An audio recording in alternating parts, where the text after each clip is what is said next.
Welcome to the world of Level Up Weekly, a bounteous, open podcast filled with amazing loot, legitimately challenging enemies, but not too difficult to defeat, and of course, the EXP. Join our fellow big headphone adventurers Dylan the Dude and Spurnaday as they journey on a quest to find the EXP from gaming news and discussion.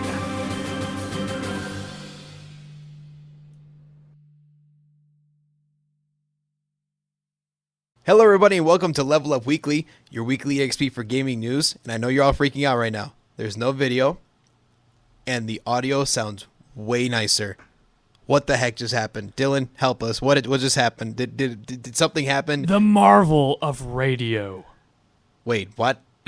We are recording at WRHCLP 106.7 Radio Harbor Country, which is the community radio station that I, Dylan the Dude, has worked for many years, and we decided, why not try recording with some professional equipment in a professional environment? Thought it'd be really awesome. Of course, what Jordan decided to do is for today, if you're not really a firm with that, decided to forget today was the camera. So you're not going to be seeing our faces in this podcast, but that's okay because today's E3. You don't need to see our faces. You already know I'm going to be smiling the entire time because it's E3. It's the best week.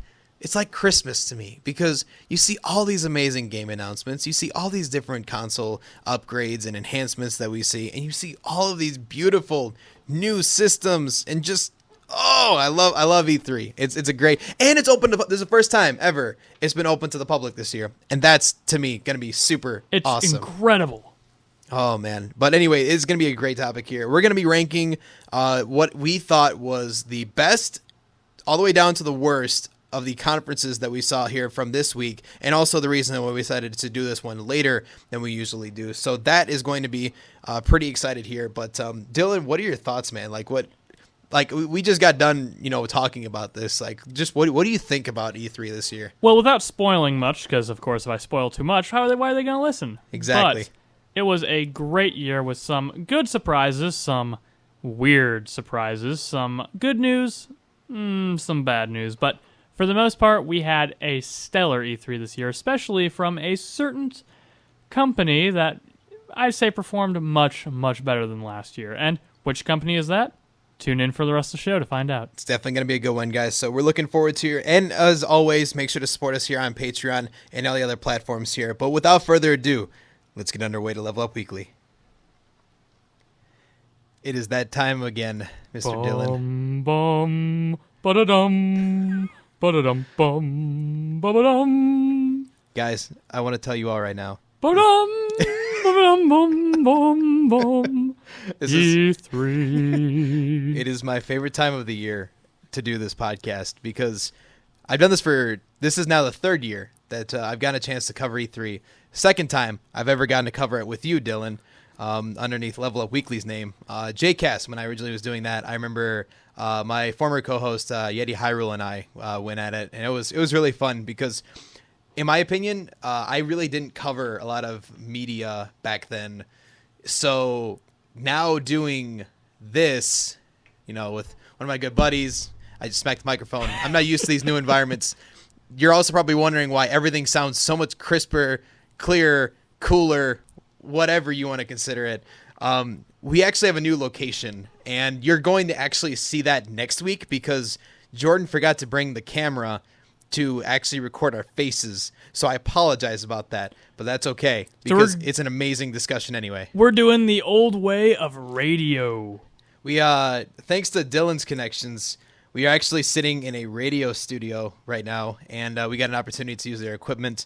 It's a community radio station, and hopefully they'll be able to listen to our podcasts soon, which if you do, we'll start mentioning that when the work actually goes underway. We have a piece of paper we have to sign, because apparently the first one you said got thrown away? Yeah. So I turned it in, and apparently it got mixed in with a bunch of old flyers for another event we were doing. So it conveniently just got lost. But gaming podcast? Throw that in the garbage. But if there's anyone that's interested, and if you want to look up a little bit about this will also work for our demo here. But WRHC 106.7 FM Radio Harbor Country down in Three Oaks, Michigan. That's where we are. That's where we are recording today, and that's where we're covering E3. E3. Going forward, we're hoping that we're going to be able to have more episodes here. Not only just for the fact that the audio quality is, in my opinion, way better. And for me personally, I've just learned this from my time of doing this.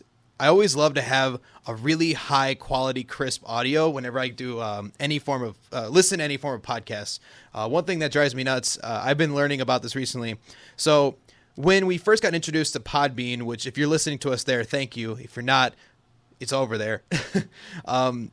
What I found is that for me to stay attentive and to want to listen to that person's podcast, I really have to pay attention to the audio. And I don't know why, if I'm just an audiophile and I just, for some reason, love the high quality sound of a genuine, crisp audio, or if it's just, me personally, I'm just like, I'm just used to it. I like the bar here. I don't know. Like I'm not sure. I guess I'm just a freak. Well, I mean, podcasts are primarily an audio, based thing. I mean, video podcasts are, even though they're more common on Twitch, which we will have stuff going on Twitch, audio podcasts like through Podbean, iTunes, Stitcher, Shoutcast, like those are all things that are just more common in just audio form. And hearing, good personalities, good voices talking, and like that's what you're going to do when you're driving in the car. You're not going to watch a video podcast while you're driving in your car. So that's why I really hope not. Otherwise, I really hope not too. We are not I do liable. have a really funny story about that.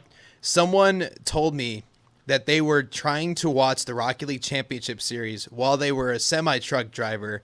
So to get that, to put this in perspective, you're watching a Twitch stream while you're driving a semi with a couple tons of items sitting on the back of it. And no problem, if you got distracted and you were just in the middle of watching Kronovi making this insane play, all of a sudden you're like, why did he just go to the other side? Oh, no, God, he's going right at me. Oh, this is about to happen. Man, that guy has inspired me to now get in a plane and fly, a plane carrying a bunch of fireworks and kerosene while watching the finals of RLCS. Oh, man. I can do it.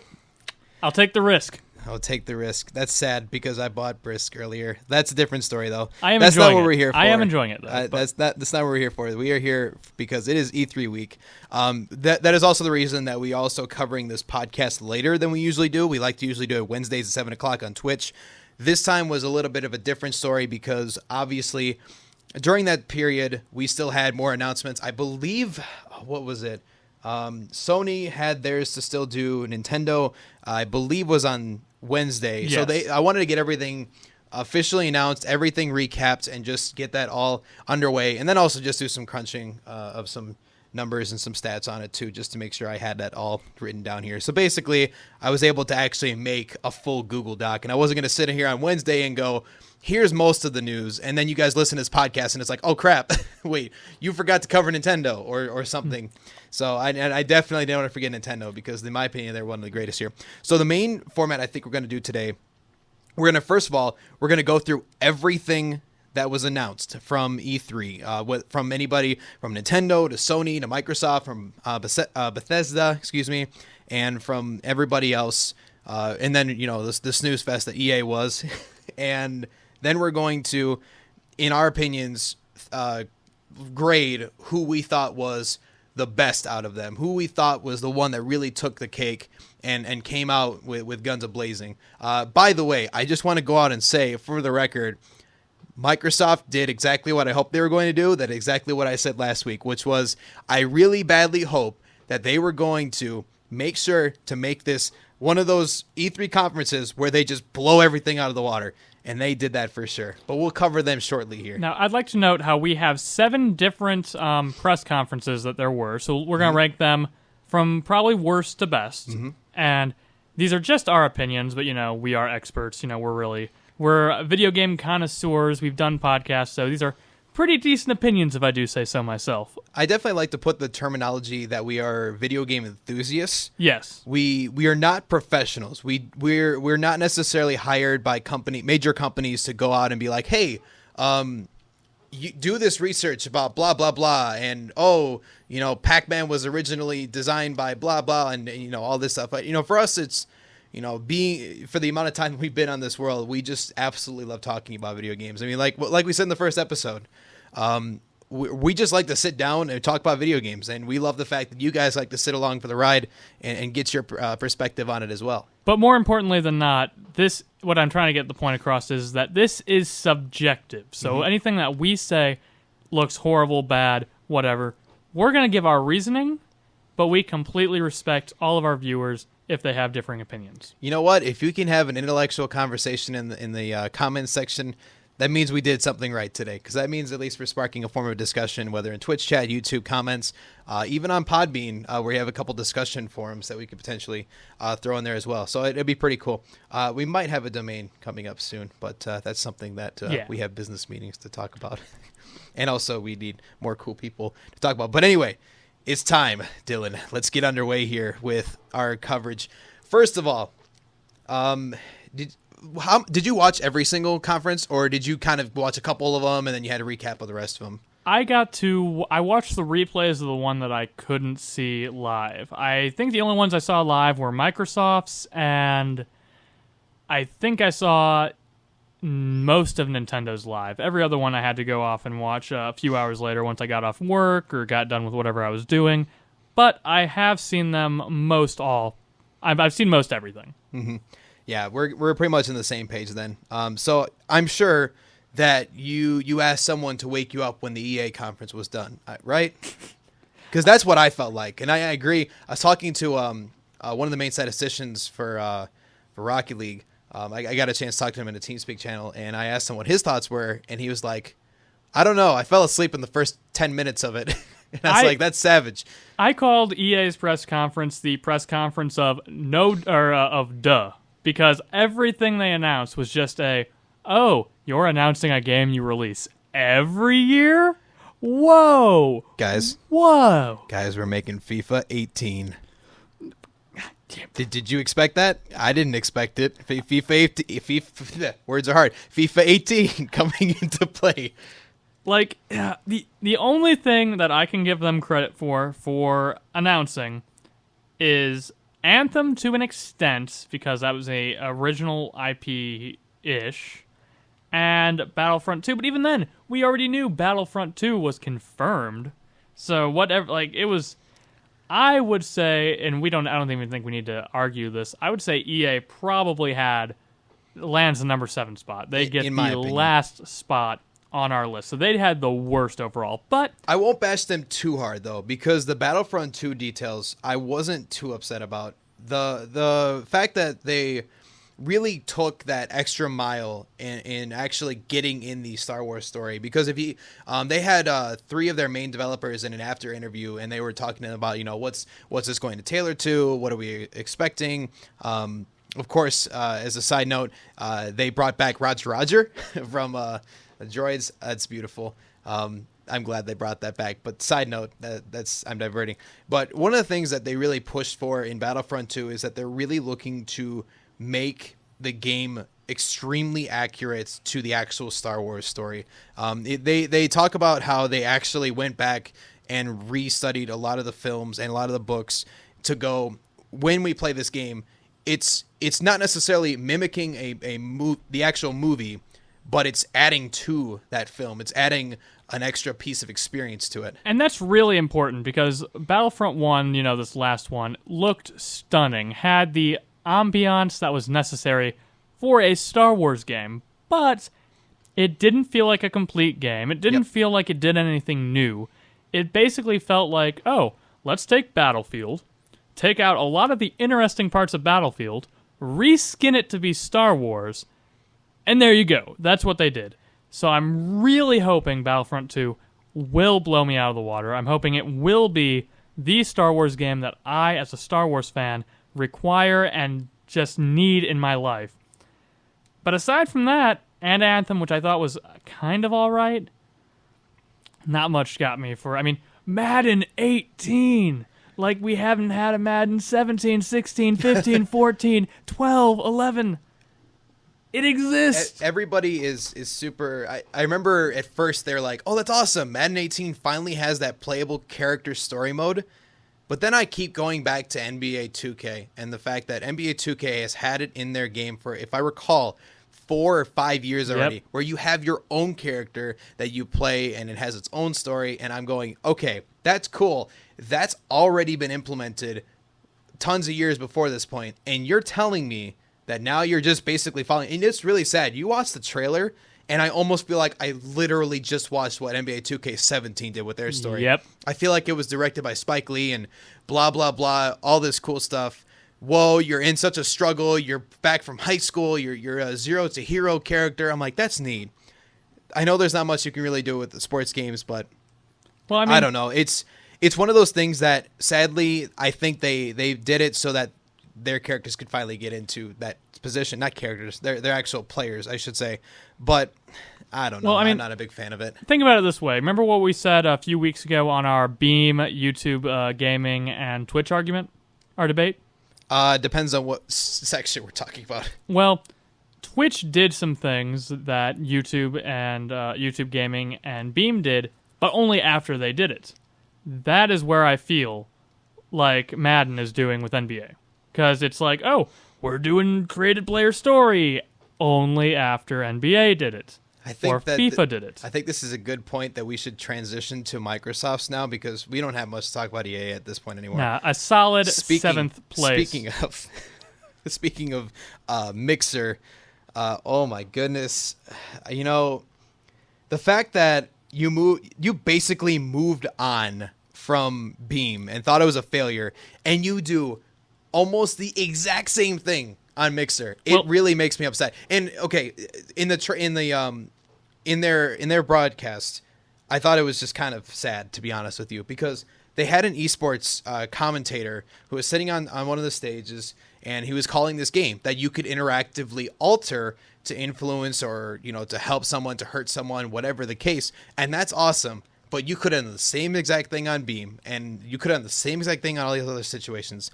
So now they just basically moved on to another interactive platform. So now there's two of them that are sitting here. I'm like, okay, who cares? Here's what they officially did, and Beam is now officially no more, because what Microsoft did was they bought contracts and brought a lot of the people from Beam over, re-skinned it, kind of redid it, ended Beam, and put all their efforts into finding Mixer.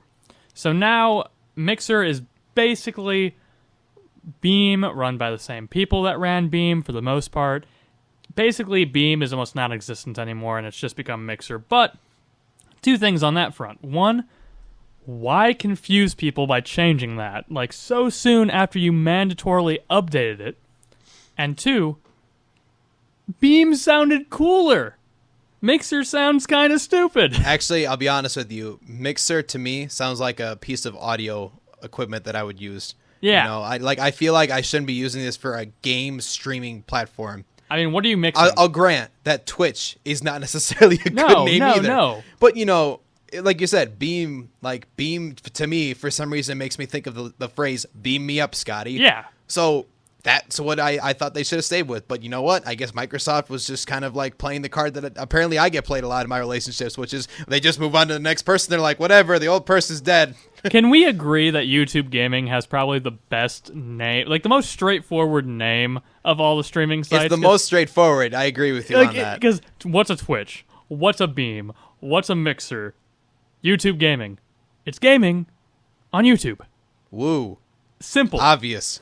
But going back to Microsoft, like you said earlier, Microsoft blew it out of the water this year. I remember last year in our debate special about who won E3, you picked Sony, I picked Microsoft, and we kind of agreed to try to help out Nintendo. Holy crap, I just made a realization. I don't mean to cut you off, but we actually, for the first time, tried to do it from the radio station, just like we're doing today.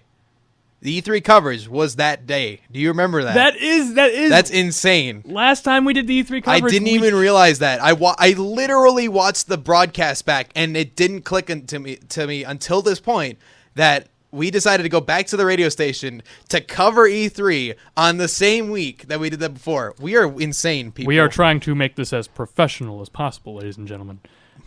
I'm sorry to cut you off, but continue with what you were saying about Microsoft. So last year, I was the Microsoft supporter, and Jordan here was the Sony supporter. And yeah, last year, Sony knocked it out of the park with their VR reveals, their just their big theatrics that they had all throughout the show. Some of their exclusives, including Death Stranding, which still hasn't come out yet, but, you Shocker. know. Yeah. But this year, I think we both might be in agreement, or at least closer than we've ever been before.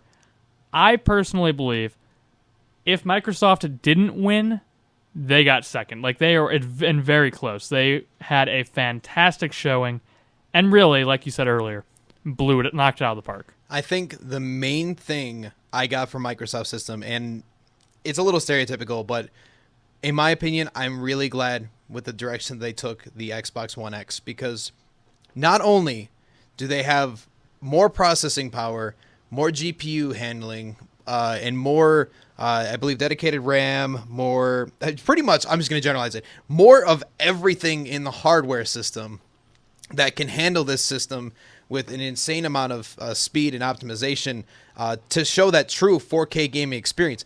A lot of people, you know, when last year, let's just talk about that for a second, because I remember watching this back. PS4 Pro versus Project Scorpio, when it was talked about at that time. Yeah. Project Scorpio wasn't going to have the same specs that the PS4 Pro was going to have. So the PS4 Pro, in theory, you'd go, oh, easy, that one's going to win. Now, they took that opportunity and that year to really redefine it. And the thing that, to me, is really impressive, to date this, a while back, I watched a video from Linus Tech Tips, which was basically them water cooling a Xbox One system to make it run quiet and to make it run better. Yes. Microsoft then was like, holy crap, he can do that with our systems. Why can't we do that with our own systems? And that's what they did this year. So now they have the smallest system, because they don't need to operate fans now. It's a liquid-cooled system. And that to so me awesome. is amazing. I'm scared, though, at the same time, because liquid-cooled systems can still go underneath corrosion and have more susceptibility to end up getting replaced. But in exchange for that slight risk, you get the ability to have one of the, in my opinion, quietest systems, best optimized systems, and for $500, that's good. Like, you can get a water-cooled system with some of the best processing that I've seen out of that complex or compact system.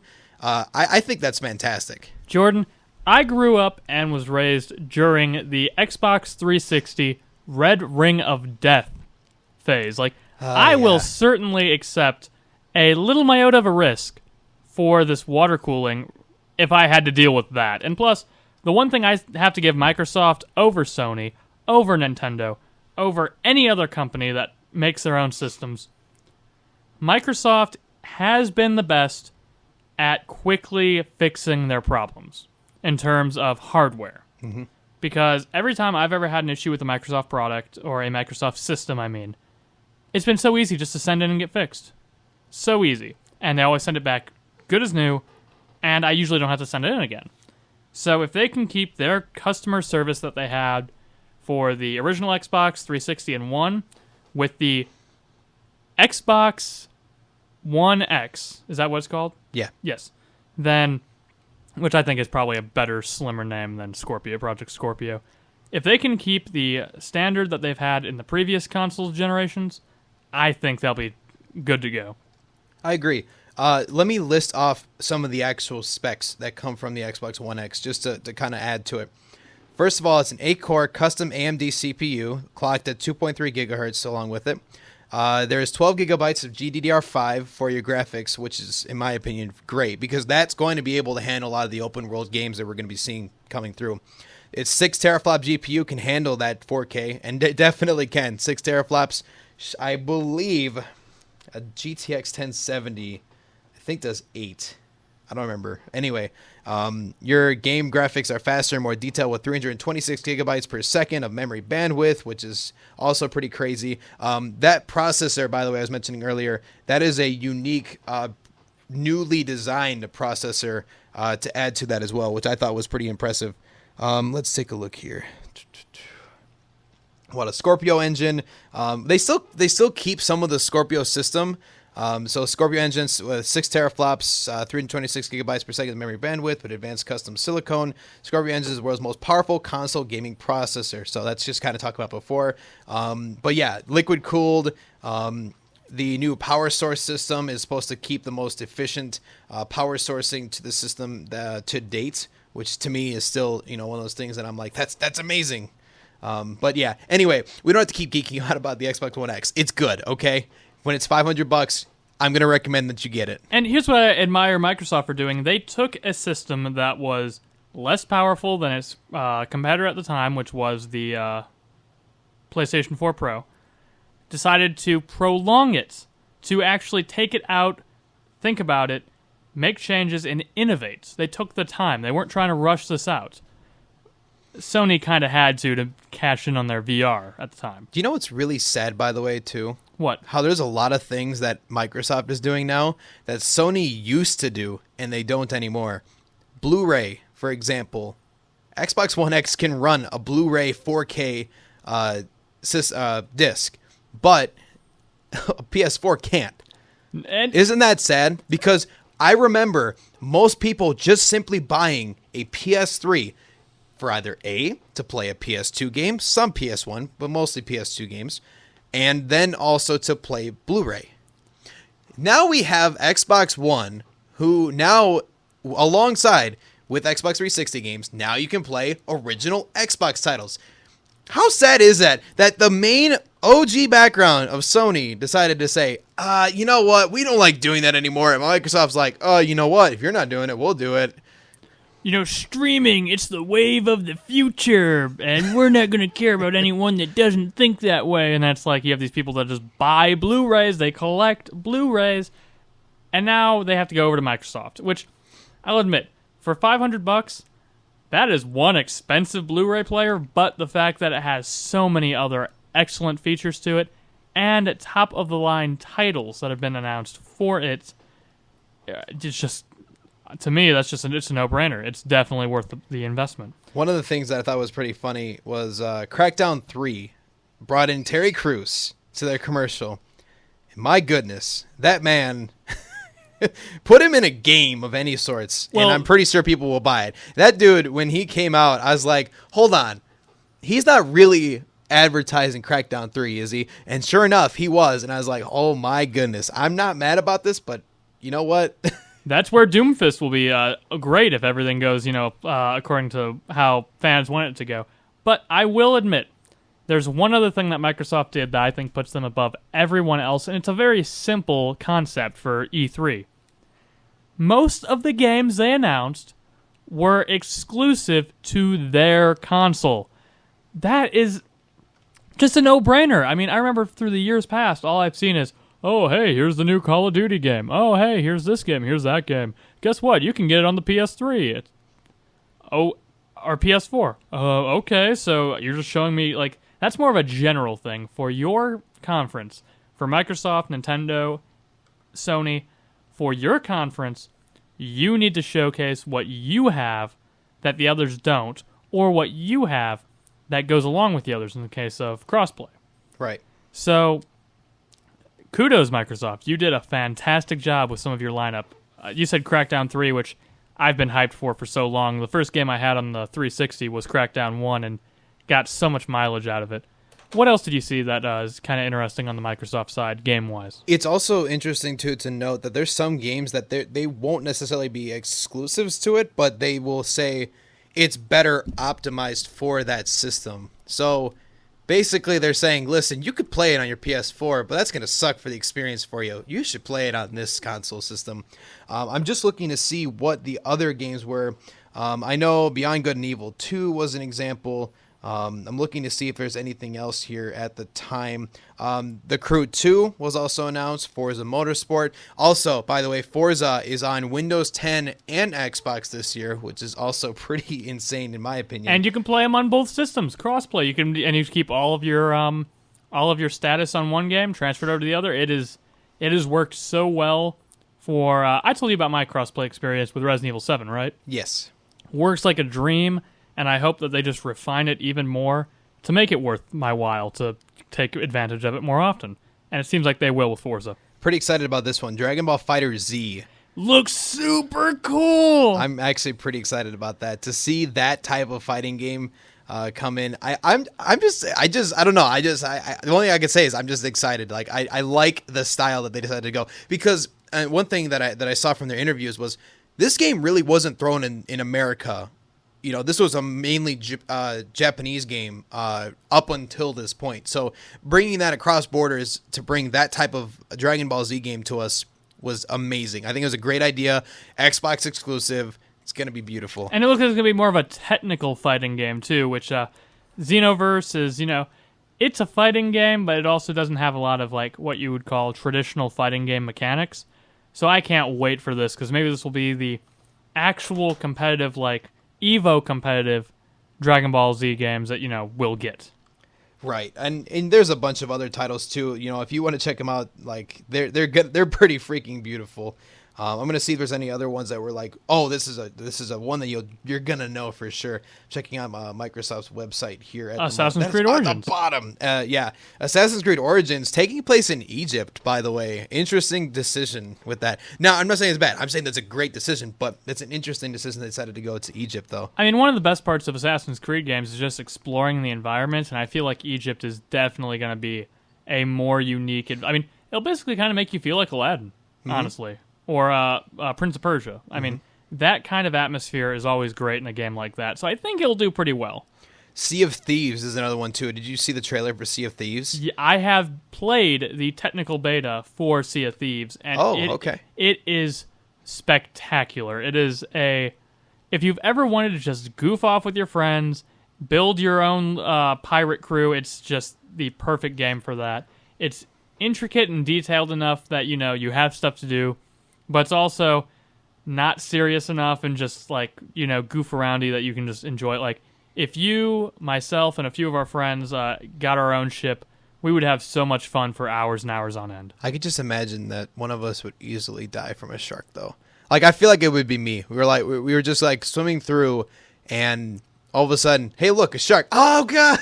No. When I was playing, I tricked someone into walking onto the plank, and I just kicked him off. Nice. So great. Like, fire yourself out of a cannon onto an island. That's another really cool thing too. Yep. It is. It's probably one of my most looked forward to games in this coming year. State of Decay 2 with its sequel. What are your thoughts on that? State of Decay was a game that was all right for me, but State of Decay, I don't know. I'm cautiously optimistic about it because I want it to be good, but sequels, especially horror game sequels, have or in survival, like not survival horror, but like that, like those kind of find your resources and survive, build your like those kind of.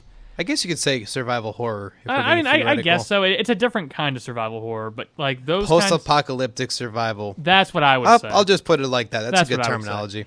I'm always cautiously optimistic about those games because they have to be different enough than the original game, but they also have to retain elements of, and it's a very fine line you can walk. Do you remember Dead Island? Yeah, totally. Dead Island 1, a lot of great concepts. Dead Island 2 kind of ruined some of those concepts. And I'm cautiously optimistic. And then came Was it Riptide? Riptide, yeah. My goodness. I don't count that one in the Dead Island series anymore. I don't remember it. I do not remember that game. Super Lucky's Tale is also another one on Xbox that's it's an exclusive. I don't know what to think of it, though, because to me, whenever I see a character like Super Lucky's Tale, I immediately think it's the Mario and Sonic of their system, where they just want to make that character that's an iconic person that's just kind of a charismatic, fun-loving character that they can just add on to like their commercials toward it. Well, Microsoft kind of had that in the past with Conker, or not Conker, Banjo and Kazooie. Yeah, definitely not Conker. That's not kid friendly, but they've always had Master Chief to associate with their products, so. I think it's a good idea to try to make a franchise of, kind of a cuter mascot that's not as scary to the kids like Master Chief could kind of be considered.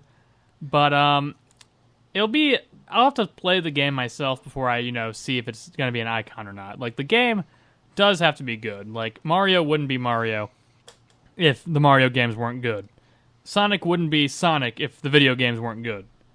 I mean, I cannot think of a I single. don't know. Sonic's games have been really scary. No, but the classic ones. Okay. Yeah, the classic ones. Like, as long as you have a good game, like a really good game that endears itself to a community, endears itself to a group, or even a whole generation, that is how you get a video game mascot, and that's how you got Pikachu. That's how you got Mario. That's how you got Sonic. That's how you got just so many particular characters. What's one of like the most modernly established like video game mascots that we've seen in a while? Modern established video game mascots. Would that maybe have been Sans from Undertale? Maybe, because I remember he kind of got popular. You could argumentatively say that he was. I think that's actually a really good topic for another podcast. Definitely. I would actually kind of like to talk about that. Like, what were some like insanely cool, iconic hero characters outside of like the stereotypical Mario and Sonic and Master Chief? And how did they get that way? Yeah. Yeah, that will definitely be a good. I think that's a good discussion. We just came up with an idea on the air. We did it. Tune in for that episode, kids, but stay with us now because we are still covering E3. We're still in Microsoft right now, which means that's good. The other thing to add, I think, is great. You see a lot more Xbox Play Anywhere concepts coming in.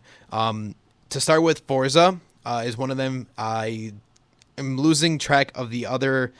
There's like 4 of them. Super Lucky's Tale is another one as well. But there's several other games that they have that it's Xbox One or Windows 10. So that Windows Store is getting a lot closer into that full integration of the Play Anywhere that they're trying to do. If they can make this successful, in my opinion, I think we're sitting at 2 years from now where that truly universal compatibility is going to come into play. I think we're sitting at 2 years. I think between the different patches they need to come in for Windows 10 and the multiple different patches they need to come in from Xbox's Windows 10 system, I think they're going to be able to do it. I'm going to give it 2 years. Then they're going to see a lot more. But we did see a lot more Play Anywhere, and hoping that's going to bring in more in the future. If Play Anywhere and crossplay for Microsoft and with other consoles, if those two things are worked on enough, we might be in the established future of gaming. Mm-hmm. Because we have never thought before that we could have that much freedom in our gaming to play where we want, play what we want, play with who we want. If they can do that in the next 2 to 5 years, I'll give them 2 to 5 to fully establish both their Play Anywhere and crossplay as well as they can by themselves. I think that will lead them will put them as at the forefront as the leaders of the future of gaming. And then let's talk about the people that are stinting the market right now. Sony. I'm not really thrilled about this, to be honest with you. I showed you this before we started, that Sony, in the announcement also, to add to this on Microsoft's part, that they made an announcement that Minecraft is now a universally compatible system, except for Sony, which apparently just told them to shove it, and they didn't want to be universally compatible. They didn't want to go play with the Xbox noobs and the PC Master Race people. They're like, you know what?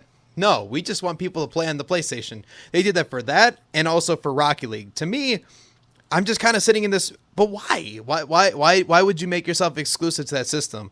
So I don't know. Like, let me get your input on this. Like, why do you think Sony just all of a sudden went, you know what? We were really reluctant with Rocket League to play on the PC side, but Minecraft, no, we're just gonna stay on a regular PS4. Well, here's the thing. Sony used to be looked at as kind of like, the different, the unique kind of consoles, the corporation. However, the roles of Microsoft being the stingy leaders that, strictly do things for marketing, strictly do this, they're kind of like the quote-unquote video game Nazis.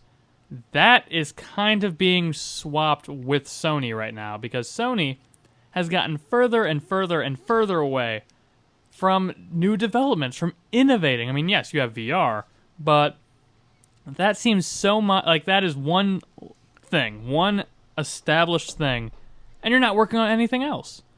What Microsoft is doing, making their next-gen the perfect next-gen console affordable, making sure the specs are up to date, and then also making unique features like backwards compatibility being complete and all-encompassing, your cross-play and Play Anywhere, working on those things. Microsoft is just doing a lot of experimenting. They're doing a lot of research and development. Sony is now kind of at the point where they're kind of halting their research and development and just focusing on buy our console, we need to sell. And that is just what drove people away from Microsoft in the past, was when they did that. Mm-hmm. So now I think that this is going to actually bring people back from, the PS4 side of things to the Xbox. And it's a dumb move on my part, of my opinion, on Sony, because they're doing the opposite of what brought them to the dance. And that's going to alienate all of the hardcore gamers or, gaming enthusiasts like you and I from wanting to get it, because I don't want to be restricted in my gaming. I want to do the free, cool, unique stuff that Microsoft's going to give me. Just the utter fact that we see Sony just kind of go into... Now, I can respect, I'm going to start it out with like this. I can respect that they went this route. They wanted to really make their own unique, innovative approach to it. They're like, you know what? We made something that we're really proud of, and we don't want to just, all of a sudden have it that some other guy can just come in and wreck something that we've got. Their argument when they were interviewed here, let me just double check the name of the gentleman that they interviewed from there. SIE Global Sales and Marketing head Jim Ryan. This is an article from IGN. We've got to be mindful of our responsibility to our install base. And then further goes on to talk about, we have a contract with the people who go online with us, that we look after them, and they're within the PlayStation curated universe. So basically what they're saying is, when people agree to that terms of service in the beginning, that's the terms of service right there. If they go, say, play Minecraft, and they go onto the server that's curated and hosted by a Microsoft system, and it finds out that there's something that's cheating on it, or it's vulgar, or it's pornographic, just something that's just completely inappropriate, and they have some 12-year-old kid that's on there. If that breaks out of their terms of service, then their hands are up. They can't do anything because they played on a PS4 system. So how on earth can they come back from that? That's where you're sitting at. And I could see that. But if you're telling me that you're super concerned and loving the kids and all this other stuff, and Nintendo's in on this, then you really, really need to explain this to me. That's the funniest part, is that I would totally be for a universal terms of service. Like, basic same thing, just cross out the Xbox or PlayStation or Switch and, replace it with whatever system you have. I'd be perfectly fine with that. But, and this is the important thing, if Nintendo is okay with Microsoft's terms of service, which I'll admit I have not read, like, front to back, cover to cover, I would think that if Nintendo's okay with it, Sony, you should probably be okay with it too, because Nintendo is the company that has, maybe had 5 or 6, maybe 7 M-rated games over like 20 years. It's ridiculous. You know what makes me laugh about this too? Is that they talk about how concerned they are about their user base, but yet PlayStation Network is the most hacked network system for online gaming since when this whole thing started.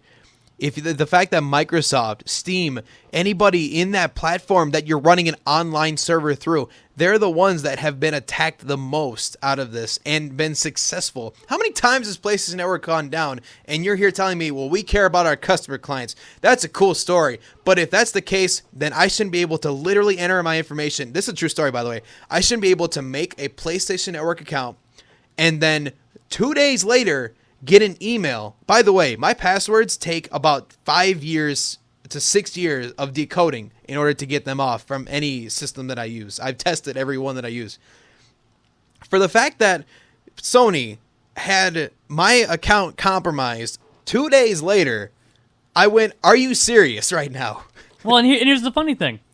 You have to think about it. If Microsoft or Nintendo or Steam, they all have more to risk by partnering with Sony with PlayStation 4 because of how easy it would be for them to to get against them, to hack them. It would be a lot more security and a lot more research on their ends to make sure this works. But they're willing to do it. Sony is the only company that's dragging their feet through this, and it's really mind-boggling. It really is. And I mean, also with other dumb decisions they made, like Blu-ray, like the lack of Blu-ray player in the console. Even their like system for whatever they're doing now, it's what is it, PlayStation Now or PlayStation, like their paid service? It's PlayStation Network. PlayStation Network. PlayStation Plus. If we're being that's it. Actual. Microsoft's been doing that for years, and they've done that to maintain constant service and good security for their customers. Like, that's what they use that money for. You are now charging, and this is a true fact. Microsoft charges $9.99 a month now. PlayStation charges $15. Mm-hmm. And yet PlayStation's is leagues below, like eons behind Microsoft in that. So this is just going to turn into a whole anti-Sony rant. And I actually do own a PS4 now. I own both an Xbox One and a PS4. And I'll admit, I've enjoyed playing some single-player games on my PS4. Mm-hmm. But it's not to the point of where Xbox is. It's not the point of where Microsoft is. And if Microsoft is willing on innovating with crossplay, with Nintendo, with Valve, why can't you, Sony? Why can't you? It's a movement toward innovation that they don't want to go. And this is also really funny, too, just to add to this article. Ryan also says, I don't think anything is ever a done deal. That said, this is in regards to the crossplay network question. I don't think anything is ever a done deal. That said, to my knowledge, there is no live conversation ongoing at the moment. So they basically said, we don't really intend to. But, it really irks me that I'm going to be able to go out in the future and buy a Nintendo Switch, and I'm kind of spoiling what we're going to be talking about here with Nintendo in a second, but I'm going to be able to go out with a Nintendo Switch and buy a copy of Minecraft and buy a copy of Rocket League and be able to play against someone on the computer, be able to play against somebody on the Xbox One, and to be able to play against somebody, whatever the case would be. That's just sad. There's 3 consoles right there that can just jump on and go, cool, let's play. But now PlayStation's like, we really can't go that same route. It's not because of competition. It's because they don't want to move to the innovative side of things. I mean, we're seeing this right now. I really think that this is a big bite in the butt for them this year. I think that, in my opinion, and I hope that I'm right about this, just like I was about Microsoft carrying out. I hope that they're going to be able to come out, that is Microsoft, with way eons ahead. Because in my opinion, when the HoloLens comes out and that's successful, because that's going to be a system that can be integrated on both the console and the PC experience, I think that's going to lead to the point that Microsoft's going to go, cool, we win now. Well, I mean, you've primarily been a PC gamer. I've primarily been a console gamer for, our respective times of playing video games over these last 5 years. The fact that you and I can play games together from one console to another PC, like if I didn't have my PC, then holy cow, that's amazing. That is incredible. That is groundbreaking. But if I had a PS4, couldn't really do that because why? What is the good reason? But I'm going to harken off that. But let me also tell you another thing that Sony has irked me about, especially as it relates to their conference. Let's look at what they've announced. I'm just going to go on the short list you have here. Spider-Man. That's a pretty decent game, actually. Decent game, but graphics are pretty sweet. I won't lie about that. God of War. Call of Duty. Destiny 2 with some exclusive content. Now, those 4 games. Spider-Man is not confirmed to be exclusive to the PS4. Correct. It might end up being, but it's not been confirmed yet. God of War is an exclusive. I will give them God of War. Call of Duty, not an exclusive. By the way, I didn't put it on this list, but there is a new game. Goodness gracious, why can't I think of it? Nathan Drake, Uncharted. Uncharted, yes. There we go. All right, I so for 5. some reason couldn't think of it. Uncharted, exclusive. I'll give them that. Destiny 2, with some exclusive content. I'll give you that. But Destiny 2. I mean, that's pretty much the same thing like it was for Microsoft and some of their games. They're like, it's just going to be a better experience on the PlayStation. Yeah, but the thing that irks me about it, though, is that Sony did Call of Duty and Destiny 2 and Spider-Man at their conference, which I will admit, it's a cool thing, but I feel like they didn't do as much of their own thing as they had in the years past. Because in the years past, you had things that were never going to be on Microsoft's consoles, never going to be on Nintendo's, never going to be, by themselves on PC. But you kind of went more of the mainstream path here with Call of Duty specifically. So now that's kind of like, that's a clear image, that's a clear path, a clear indicator that they're trying to be more commercial. They're trying to be more mainstream, which I can respect being mainstream, but that's why people are more interested in Microsoft at this juncture, because you're doing what Microsoft did and what Microsoft got blasted for. So now, I will admit though, some of the VR stuff does interest me, and some of it really doesn't. Yeah, let's take a minute before we go into the games to acknowledge the fact that Sony did come out with the original main popular, I'll put it, virtual reality headset. So I'm not mad about the fact that they were the first ones to it. But my scare is not next year, but 2-3 years from now, and I said 5 years. We're going to see this point that Microsoft's going to come out with the HoloLens, and that's going to be something that's going to be compatible with your console. It's going to be compatible with your computer, and you're going to have that household that's going to be universally compatible. And that, to me, as a tech enthusiast as well, is going to be a really fun thing to come with it. But for that, the fact that they brought out the VR system that comes out with as high of a quality as it did before, because the Oculus, a lot of people when that first came out were not fans of it because it wasn't really high quality. It wasn't a full 1080 picture or anything in that aspect, if I recall. So now seeing the PlayStation VR come out in the way they did is going to be a good fact to them. But as you were saying before, guess what? Skyrim's still not going to die. I own Skyrim on 4 different... I've bought Skyrim 4 times. Man, Bethesda got you. No, and I didn't even mean to buy it 4 times. I bought it once, or first time, when it came out on the 360. Ooh, it's coming out for the 1. Oh, my friend bought that, so hey, I own it twice. Oh, hey, someone gifted it to me on Steam. Oh, 3 times. Oh, wait, now I can get it on VR, man. If I got it on VR, that'd be 4 times, and I think I own it on a Game Boy or something, but neither here nor there. And you can also get it for the Nintendo Switch. Oh, that's right, you can. So you can own it 5 times if you really wanted to. Man, How would you like to play as Link, in Skyrim? Because you can do that, but we'll cover that later. Yeah, that's kind of cool, but in VR, here's my thing with VR, and I hope Sony does not get complacent, because if you get complacent with something like VR, it's going to suck.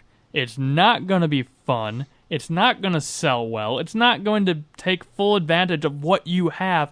Do you remember the Nintendo Wii? I do. Do you remember, at first, how cool and innovative the controls were? Yes, I do. Do you remember how by the end, the controls were being used for shake, shake, shake, shake, shake, shake, shake, shake, shake, shake, shake, shake, shake, shake. How would you like to play a Resident Evil game? And I know our buddy Austin is here. Play a Resident Evil game that you have to run away from your opponents and shoot them with the Wii controller. That was sad. Oh man, it is so.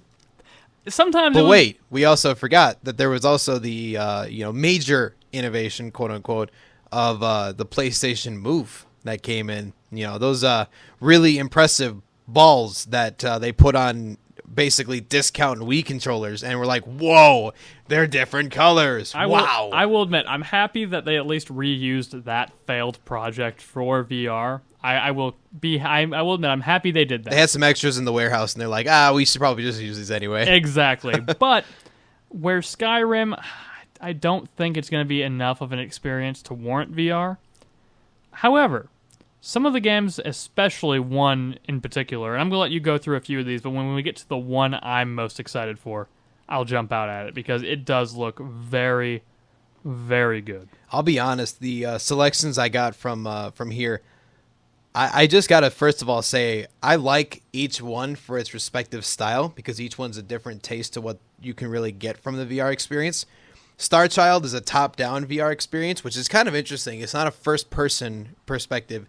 You're actually looking at someone else go through this adventure of an open world and exploring what you see. Bravo Team is going to be an immersive FPS game. Comes from the people that made Until Dawn, by the way. So I know for sure I'm in for a good pack with that. Moss. Oh, I'm sorry. Star Child was not that earlier. I messed that up. Moss is the one that's an open world adventure on the top-down perspective. Then comes, and I'm sure this is the one you're looking for, because I was really excited too, because this is also from Supermassive Games, a.k.a. the people that made Until Dawn, The Impatient. Yep. Holy crap, I don't want to play this game, because you play as a freaking guy who has amnesia and is in a sanatorium that you end up finding out that this isn't a legitimate sanatorium. It just doesn't seem like it's going to match up. And this is supposed to be a freaking prequel 60 years prior to Until Dawn. That's really messed up, yo. I can't wait until like 3 or 4 years when all the VR stuff becomes less, kind of like less expensive, and I force us to buy one and then play on your channel this game and see you freak out. No. You would have to have a lot of alcoholic content in my body for me to want to play that game. Because I'm going to tell you right now, I already hate playing horror games in general. I'm one of those stupid people that I play Slender and I freak out when something immensely loud pops into my headphones, which I really do hate about jump scares. It's my pet peeve. It's like I don't like really abrupt loud noises. It's not because I'm scared of them. It's just my body has a tendency to flinch toward it.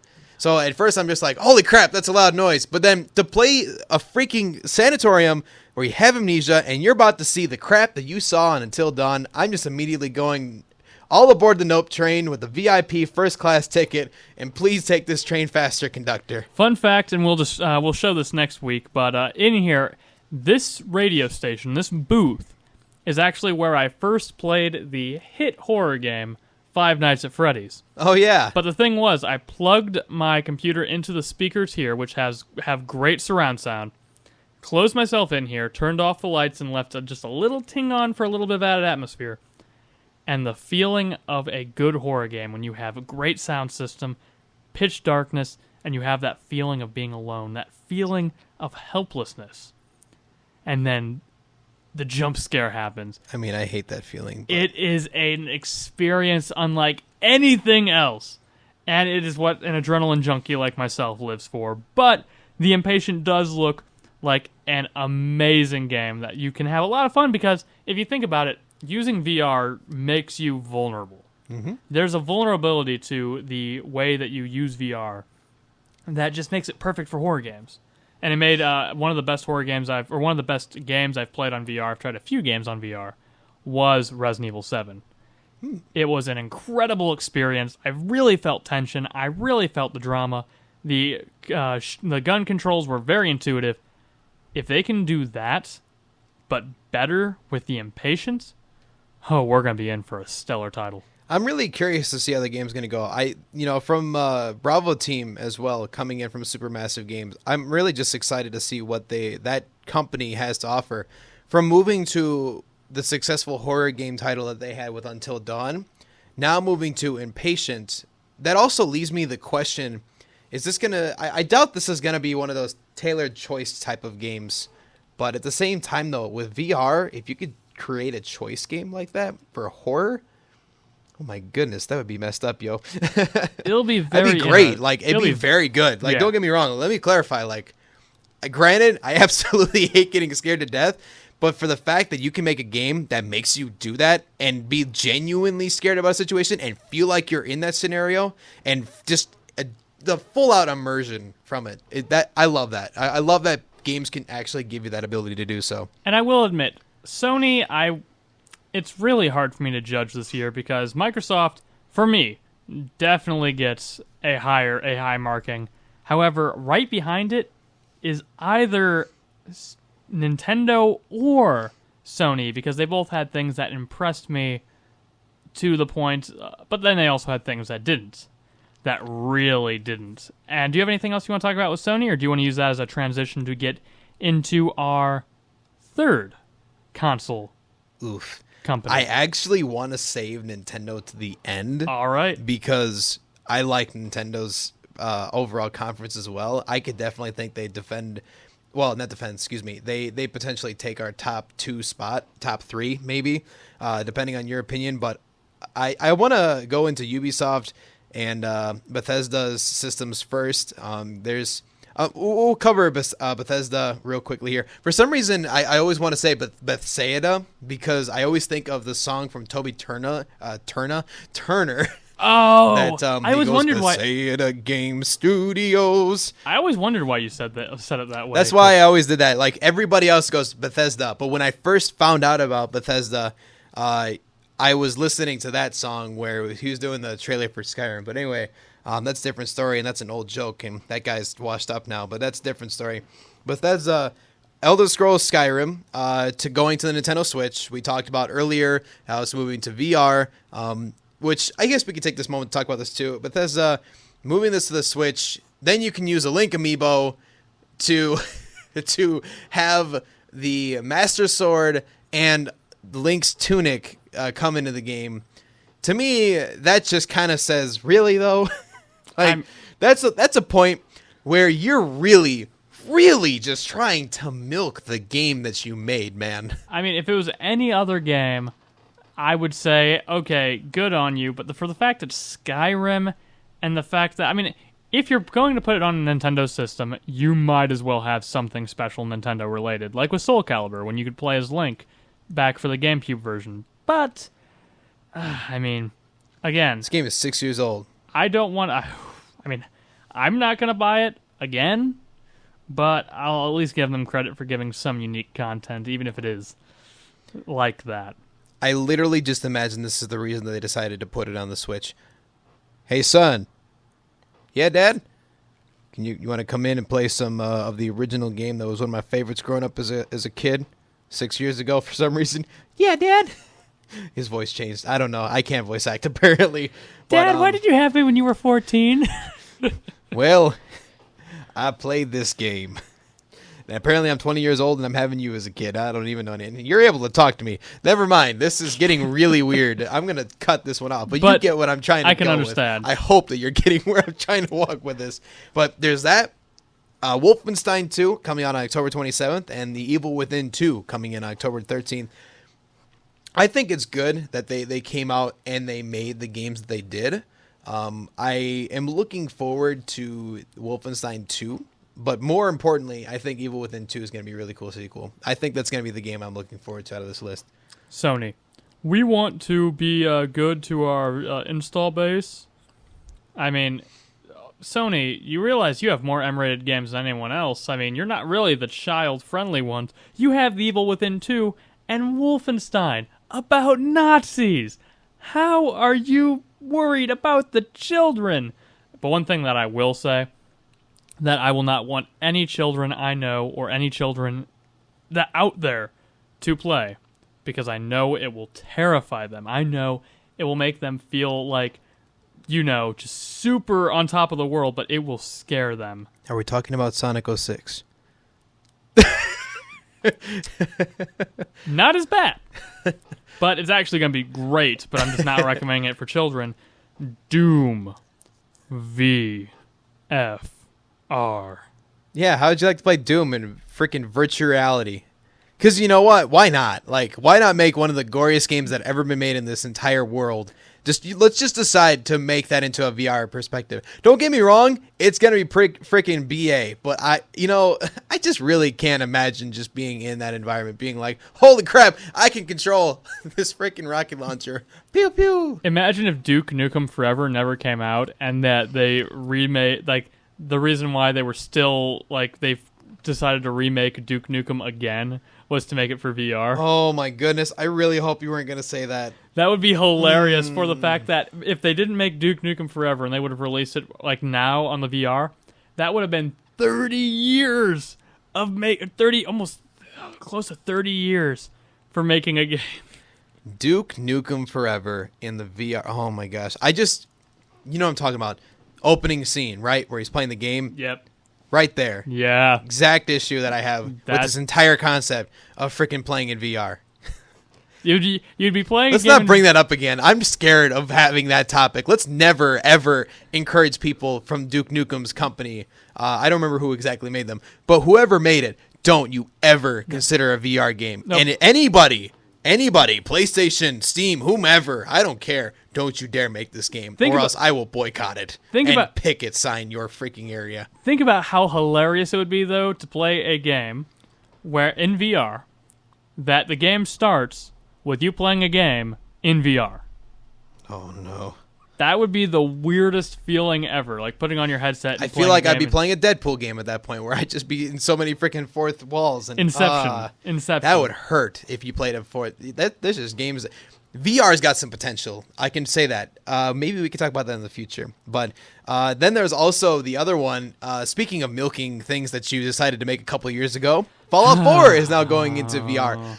I'm not mad about this, though, because that's a really cool realm that you could really, really get yourself immersed into. Yeah, but... Just imagine that. Post-apocalyptic situation. Okay, you don't really want to actually be in this situation. Post-apocalyptic, and you're out there being able to make some of the crazy stuff that you see and fight some of the people that you see. And I think that would be kind of cool, to be honest. My biggest issue is that there's parts of Fallout 4 that I think are just not good for VR. Like the creation stuff, like the, like building. I don't think that will be that good. You need to work really hard to make the controls intuitive for a game like Fallout 4 for VR. Because, managing VATS, managing your Pip-Boy, I mean, it'll be cool, but it'll take some work to, properly... Dude, actually manage your freaking Pip-Boy. That'd be cool. So cool. That would be cool. That would be... Oh, my goodness. We're already coming up with some amazing things for this. But anyway, that covers that one. I'll be honest with you. I think this one takes the 7th spot. I was really disappointed with EA and how boring they were, but it's like as if going to a golf match. You know what you're getting. I think PC Gaming Show is the one I'm going out of, because it's like, cool, Forza Motorsport 7 goes for the computer. Already said in Microsoft. Congratulations, no one cares. Lawbreakers, which is God of War creator Cliff Bleszinski, I think is how you say his name, who's going to be underneath that. Decent game. Nothing really that excites me. Age of Empires, that's neat. 10 other games that came with it that I don't even think I need to name, because I'm just like, okay, that's cool, but can I just go to the next conference? It's kind of for like where I said EA is the no duh panel. I think PC Gaming is the what is that? That's the you pat them on the head and you go, that's neat. Go back in the corner, Johnny. It's like like I think the PC Gaming Show might have been the epitome of the meh. Okay, you're doing that. Cool. Whatever. I mean, to be fair, there really isn't a lot that PC gaming needs to really push into it. It's mainly the game titles that they can get out of it. Because, I mean, what are they going to do? Oh, now introducing this brand new, super innovative and amazing new console system. No Man's Sky. Whoa. Yeah, No Man's Sky. Whoa. It's so exciting, right? Yeah, that's it from PC Gaming Show. They take 7th because I don't even need to put anything else to it. Yeah, I don't care. I'd say they get 7th, EA gets 6th. I'd probably say maybe I would say, would you say Bethesda gets 5th, or would you say I'm still going to give them respect. You'll give them 4? Or you let's see. To me, it's torn between Bethesda being 5th or this next company being 5th. I'll put it like this. This is probably, well, I don't know, because VR really put them back up on that list. What do you think about Ubisoft? I think that Ubisoft let's go into it. First of all, I'd like to just highlight this one in particular and just tell you right now why I'm putting it at number 5 because of only because of this game. Mario and Rabbids Kingdom Battle. You were telling me that you partnered with Nintendo to make Mario and Raving Rabbids, was it? Raving Rabbids. Thank you. Raving Rabbids come together and play in a game that you see a rabbit dress up as Peach and fight each other. It's lame. It's funny, but it's lame. It's for the kids. That's neat, but so is Super Mario Odyssey. And it's not. Yeah, I know. I mean, they still have Assassin's Creed, but again, Microsoft already did that. Skull and Bones looks all right, but I from what I've seen so far, I'm thinking I like Sea of Thieves a little bit better. Beyond Good and Evil 2 was something I was looking forward to, but I'm hoping it's going to be good, and I was happy to see it, but I keep getting more and more passively pessimistic by the day as it comes to that. And then Far Cry 5. Far Cry 5. Yeah. Yippee-ki-yay. Yeah. It's about to get more redneck in here. That's all I could get from the trailer. Yeah, I'll agree that Ubisoft gets fifth. I'll put Bethesda at fourth. But then that leads the question: who gets number 3, and who gets number 2? Because if we're thinking what we think about number 1, do you think that this last company we're about to talk about, do you think they deserve 3, 2, or 1?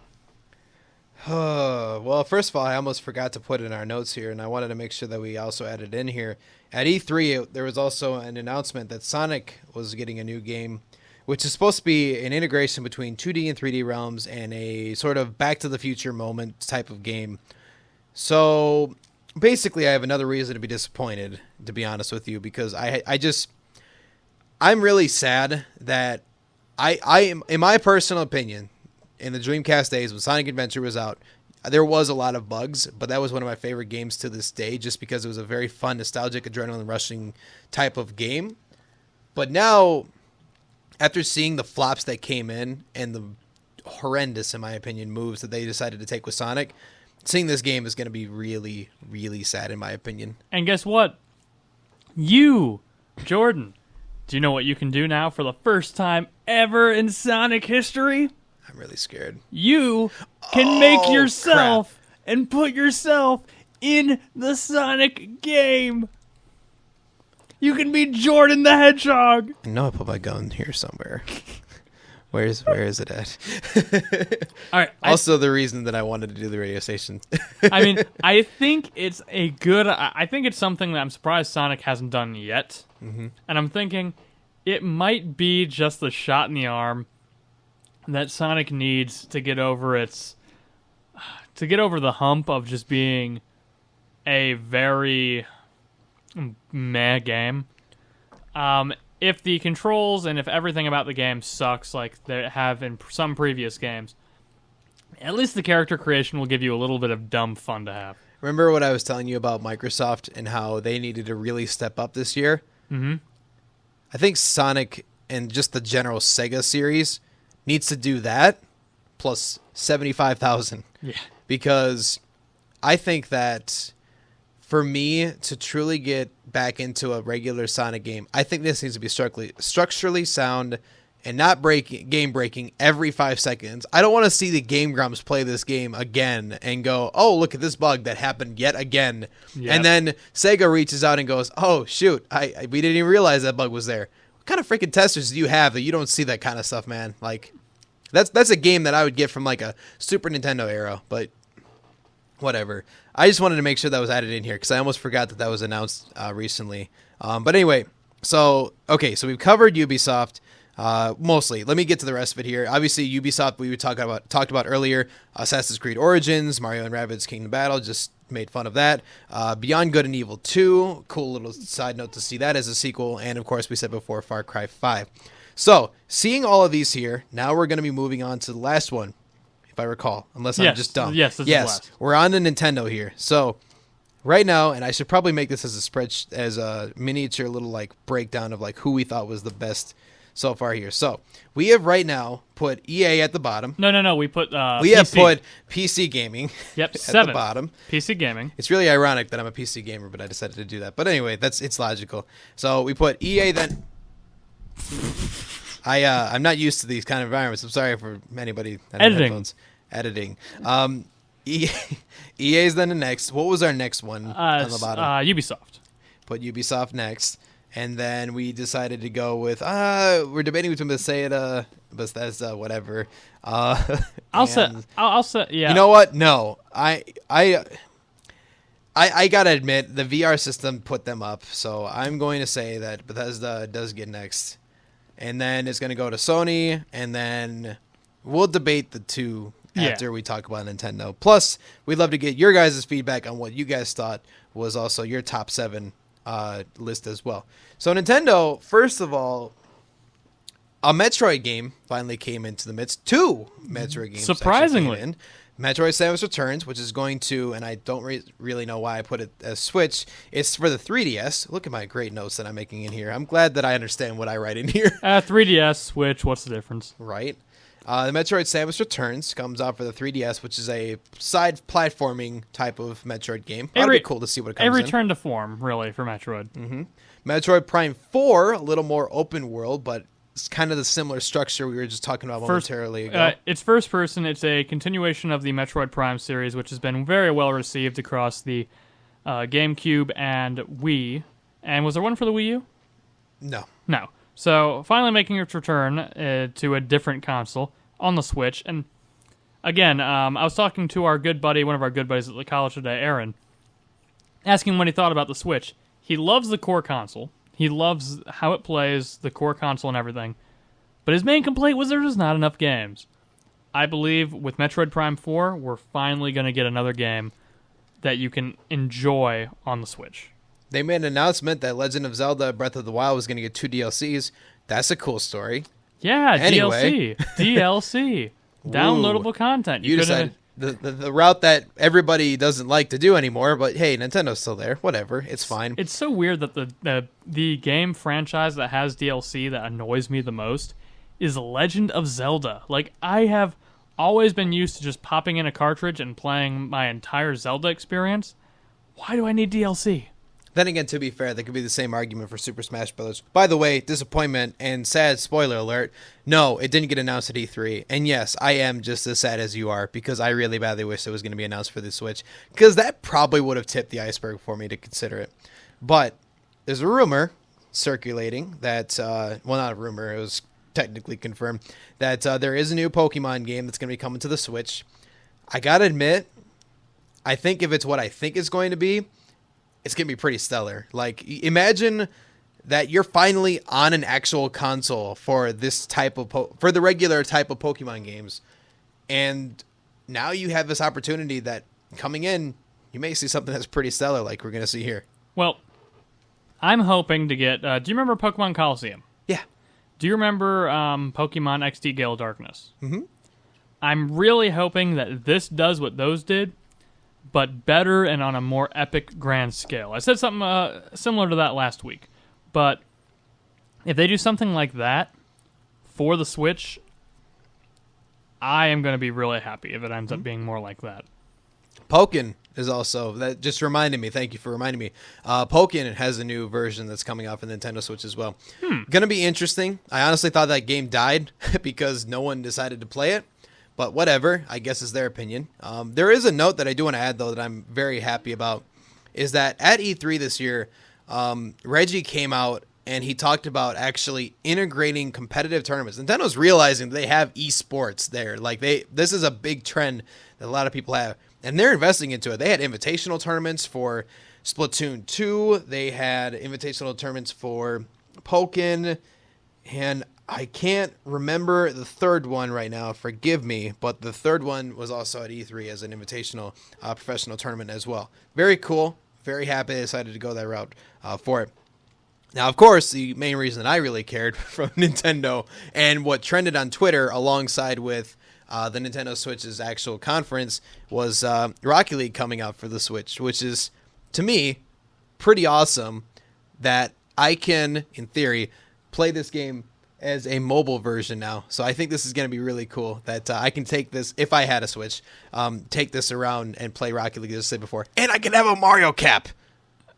I will admit, I do think it is a great game for the Switch.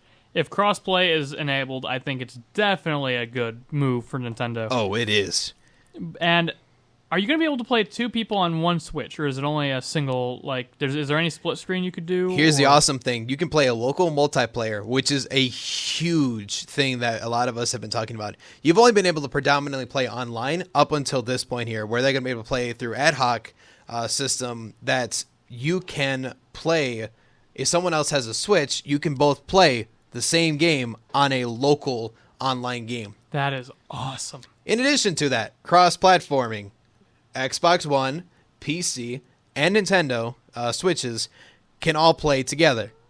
Except for PS4, because no one likes PS4, apparently. They're like that one kid that's just too douchey to just go out and hang out with his other friends. I'm not going to let you play with my toys. I'm going to be the one to play with my toys. That's how Sony is. But yeah. Rocket League does have a fan base, and Rocket League is it's also the perfect game for Nintendo to put on a console because it's not unhealthy. It's not. It's an excellent arcade game. Yeah, like it's not going outside of the esports perspective and going outside of just the I guess you could probably say bias that I have to it. If you really take it down to its core, I mean, it's a game where you're playing as an RC car that you drive around and you hit a ball into a net. It causes explosions, and you're basically there playing with a couple other people. Like, at its core, it's just a fun game that you can just play really casually with friends. It's super rocket-powered soccer, car soccer. Yep. That is something that is so child-friendly that it's kind of weird that you haven't had it with Nintendo before. Well, I think it was one of those things that they intentionally waited for a big announcement to come through, because once upon a time I remember talking to someone on the development team that basically said, maybe it might be coming out for the Nintendo. We don't know yet. And I was like, really? You just confirmed it for me. Oh, man. It is really cool. And Super Mario Odyssey, also going to be that's going to be really cool to see what comes out of it. Like, granted, we've been seeing Mario games since the 80s, but I like this platform. They have a more open world adventuring perspective to it.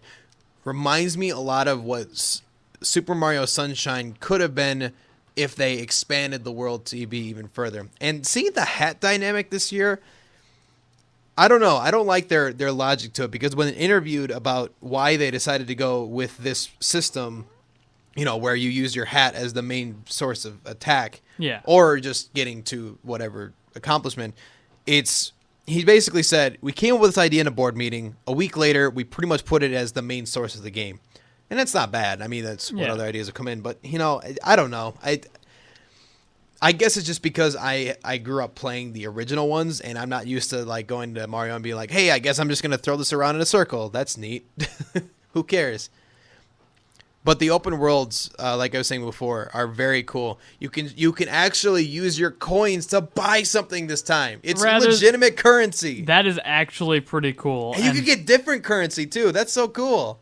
Like, this is one thing I have to give Nintendo about everything, and most importantly with Super Mario Odyssey, is that everything they have done makes sense. Mm-hmm. Literally every single thing that they have done fits in with their MO, is interesting, unique, it works for Nintendo. Mm-hmm.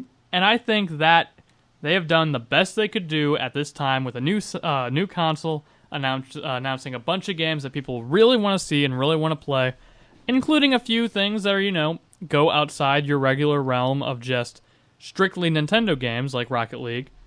I think that this was probably one of the better E3s Nintendo's had in years. I think Nintendo's finally hitting that curve where they're realizing that, hey, you know what? We're making cool products, but we're not investing all that we can into these products. So there's a couple things that they could have done with the Switch that makes an improvement. There's a couple things they could have done with other systems that could have made major improvements. And I think they're finally starting to hit that.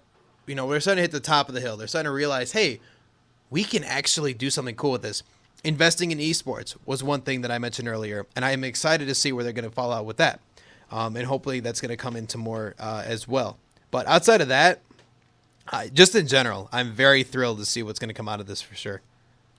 And that's where I want to do one thing before, because we're running out of a little bit of time here. I want to do one last little recap for us here. Where do we put, because I'm looking at our list right now, we have ranked who we think was the worst and who we think was the best. Mm-hmm. Let's go over that list real quick and kind of give our final thoughts on why we thought they were there. So PC Gaming went down at number 7. EA went down as number... Oh, sorry. Yeah, so PC Gaming, number 7. Why?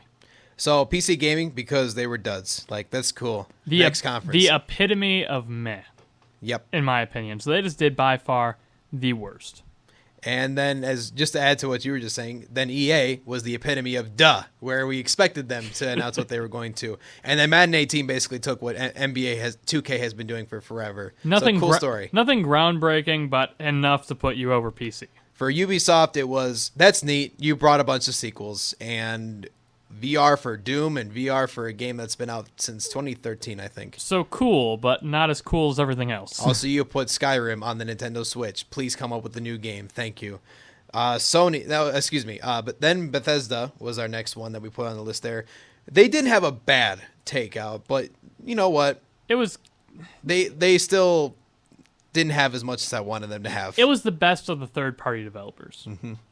Exactly. And then we put Sony there because Sony doesn't deserve to go top 2 this year. No. Because they told, I was not thrilled about this. They just told basically everybody to shove it and that they were going to make their own exclusive stuff and their innovations weren't going to be truly sublime like they were expecting them to be. Let's be honest, and I hate saying it like this, but Sony gets number 3 because they sold out.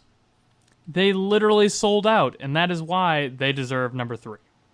You know what? I'll be honest with you. I said this wrong, and I apologize. Ubisoft I put as 5th, because it wasn't because of the sequels. That was Bethesda that got that title. Ubisoft got it because they put Mario and Rabbids together. That's about the main reason. Then Bethesda, after it, Sony, we just mentioned. And then now we're sitting between what we're going to put as the actual top 2. So I'm going to be honest. I'm going to still give it to Microsoft. Microsoft gets 1. I am going to say that as much as I do think that Nintendo did probably the best job they could with what they had, Microsoft is just surprised, innovated, and has just done so much more at the C3. They came back from having what was considered lackluster year last year to being just a much better year. Just so much more interesting. Yep. And innovative. Mm-hmm. So I'd say that they're number 1. Exactly. So I think for sure, Nintendo, they came out with some really, really good games. I'm really happy to see Metroid back, and I'm very thrilled to see this new Super Mario Odyssey game that came out that you can play portable now. Like, I love that idea too, because I think the Switch was what the Wii U could have been. Like, in my opinion, if they would have waited or somehow had the ability to make the Switch a couple of years ago, I think this could have been something that could have been even better. And they could have, like, in theory, followed what Sony and Xbox did, or Microsoft, where they just made a new version of that console. Maybe. But anyway, that's just my opinion. Innovation and creativity is definitely what puts both Nintendo and Microsoft in the top 2. Microsoft had a bit more of it, but Nintendo, the silver medal's nothing to be ashamed of. Right. Yeah, nothing wrong with that. They did very well this year. And just to top it all out, as I do every year with E3, I'm absolutely thrilled about everything that came in. I'm very happy to see what the new announcements are, the new games that are going to be coming in. I'm going to tell you right now that the fall coming up is going to be beautiful, and no one's going to have extra money to buy Christmas presents as they usually do. And I think it's going to be pretty great coming out of it. But I think it's going to do that here for us on time, as now that we're actually at a studio, we actually kind of have to close things out at a more efficient time. Yeah, and I can see the time here, and we can just do it in a more professional atmosphere, in a more professional way. You'll be able to see this wonderful space that we're Jordan will recording bring the camera next time instead of being rushed because he came back visiting his nephews and nieces. Yep. Again, as we're coming near the end of the show, don't forget to follow us on all of our places. Do whatever we do, and do as the dude do. Do as the dude does, if so to speak. We'll see you guys next week. Thank you for following us for our E3 coverage.